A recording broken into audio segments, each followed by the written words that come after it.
I just want to hop on real quick to talk about consistency.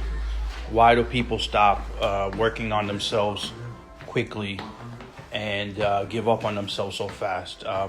Basically, the mindset is that, the excitement level comes in, you think you're doing great, and then all of a sudden the old memories start to kick in that you're so used to. The old memories of I'm not good enough, I can't do this, I'm not strong enough. And when that kicks in, that's when you're not strong enough. The conscious person that's present is not strong enough to beat it. You get a full motivation level in the beginning, and that's strong enough to overwhelm the subconscious mind of negativity. But you have to find a way a week later to keep that motivation up. So the trick is when you've seen like a motivational speaker talk, you leave and you want to continue healing yourself with all the tools they give you, you have to find a way to keep beefing yourself up. So what I always do is I always go on YouTube and I find a whole selection of YouTube videos that are motivating. I put motivational videos, and I have a whole selection that I have saved on my YouTube. And then when I have a down moment and I feel like I'm kind of losing my way, and you'll feel it, I go in and I listen to all my YouTube motivational videos, driving, at home. So you need something to keep up until you can get stronger for yourself. Because when you spend half your life thinking negative and being down on yourself, it's very hard to stay motivated because 85% of you is negative thinking. So you have to find ways to trick yourself to keep getting motivated, the conscious you. So like I said, YouTube videos are great. Journaling is great to catch yourself in the moment when you're feeling, not good enough. You write and you say, look, I'm not good enough right now, but what is that about? Like, I can't know everything right away. I'm going to have a few setbacks. I'm going to step back and then I'm going to make my way up again. So, even when you're training for a new job, you can't go straight line, and say everything's perfect. Even when you have the 2 weeks of training, at least 1 month being, working the job on your own, you're going to have some setbacks. But the setbacks become less and less and less. So I would say a good 6 months is what you need of you, present you, consistently feeding yourself motivation.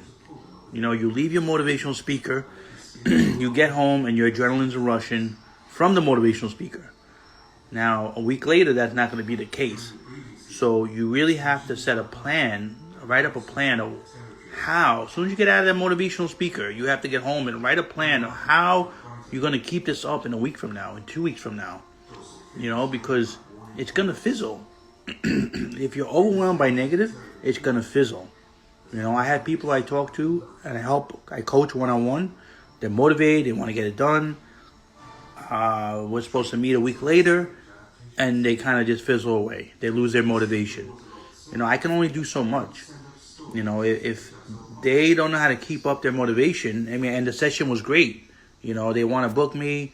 They're just so motivated. And then a week later, the sensation of, I'm not good enough. What was I thinking? I can't resolve this. This is not good enough. And you allow this to wash the machine into your brain.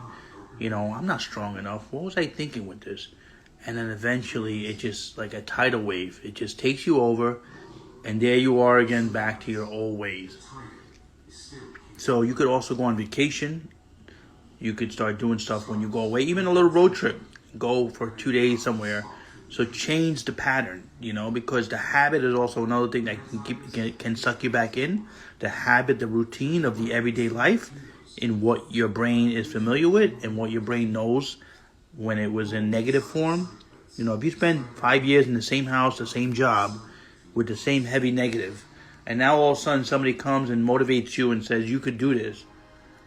Now, you got to compete with the habit, too. You're going on the train or you're going on in your car to the same location, and the habit's going to come back and creep up again. Like, remember this? This is you, the negative you. You're not that motivational person. Who are you kidding? So it's up to you to pre-plan. As soon as you get that motivation, pre-plan and get yourself out of your negative ways.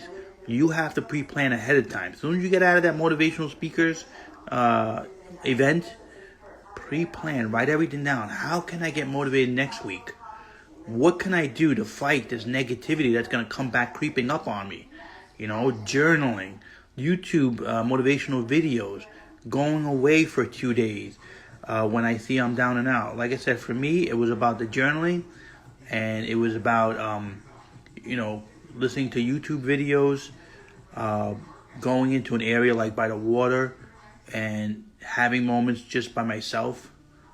Break the routine, just sit by the water, and whatever you got to do there. Look at your baby picture, look at a motivational picture of where you want to be, some kind of like a mantra that you tell yourself.